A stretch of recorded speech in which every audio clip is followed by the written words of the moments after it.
জলস্তর নামতেই রঘুনাথগঞ্জের রানীনগর গ্রামে বৈকুণ্ঠপুরে ভাগীরথীর পারে ফাটল। বৈকুণ্ঠপুর কাটানে ঢালাই রাস্তায় দেখা দিয়েছে বড় বড় ফাটল, বেশ কিছু অংশ বসে গিয়েছে। এতেই যান চলাচলের সমস্যা দেখা দিয়েছে। জেলা পরিষদের পক্ষ থেকে কয়েক মাস আগে তৈরি হয়েছিল এই রাস্তা, তবে সেই ঢালাই রাস্তাতেই দেখা দিয়েছে ফাটল। স্থানীয়দের দাবি, সপ্তাহখানেক আগে থেকে নদীর পাশে এই ঢালাই রাস্তায় ফাটল দেখা দিতে থাকে। দিনকে দিন সেই ফাটল আরো চওড়া হচ্ছে।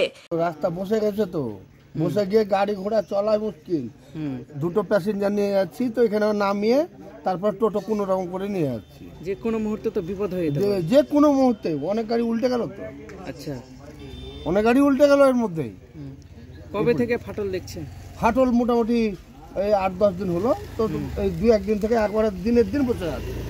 এই নিয়ে ব্লক প্রশাসনের দাবি, সেচ দপ্তরের আধিকারিকরা এলাকা পরিদর্শন করেছেন।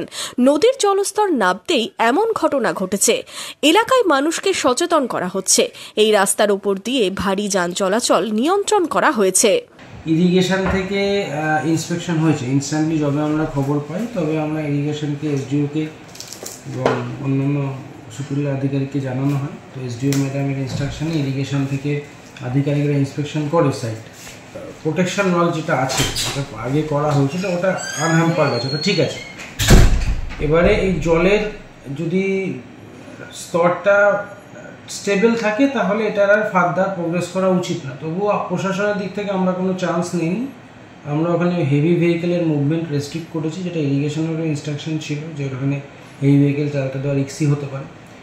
তো মাইকিংও করা হয়েছে, তার জন্য ব্যারিয়ার তৈরি করা হয়েছে যাতে হেভি ভেহিকেল যেতে না পারে। কিন্তু ইমার্জেন্সি সার্ভিসের একটা ব্যাপার থাকে, অ্যাম্বুলেন্স বা স্কুলের গাড়ি টাড়ি এগুলোকে আপাতত পাস করতে দেওয়া হচ্ছে। টোটো বা বাইক যেতে পারছে, কিন্তু লোডেড হেভি ভেহিকেল ওখান থেকে যেতে পারবে না। পুলিশ প্রশাসনের তরফ থেকে যথেষ্ট সহযোগিতা করা হয়েছে। বিগত কয়েকদিনে টানা পুলিশ ডিপ্লয়মেন্ট ছিল এবং মোবাইল ভ্যানকে রেগুলারলি ওখানে মনিটর করতে বলা হয়েছে। এবং সর্বোপরি আমাদের 24 ঘন্টা অবজারভেশন আছে। যদি ফার্দার কোনো প্রোগ্রেস হয় তাহলে ইনস্ট্যান্ট আমরা ব্যবস্থা নেওয়ার জায়গায় আছি। ব্লক প্রশাসন যত আশ্বস্ত করুক না কেন, স্থানীয়দের মধ্যে নদী পাড়ে এই ফাটল দেখা দেওয়ায় একটা আতঙ্কের সৃষ্টি হয়েছে।